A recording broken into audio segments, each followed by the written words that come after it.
Get a full guide on activate power reserve mode on Apple Watch automatically and manually. Here's Carly and follow this tutorial on how to enable and disable low power mode on the Apple Watch.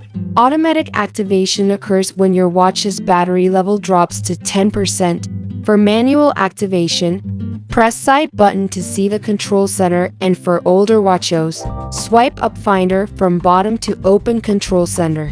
Now, tap on battery percentage and tap on low power mode option. Again, tap on turn on option for low power mode, or turn on for 1 day, for 2 days, and for 3 days.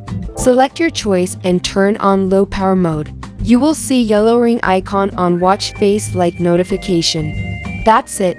Alternatively, we can turn it on from the watch settings app. Press the digital crown button to move on the Apple Watch home screen. Scroll and tap on battery. Again, scroll and tap on low power mode toggle. Select the option like turn on or turn on for options like 1 day, 2 days, or 3 days.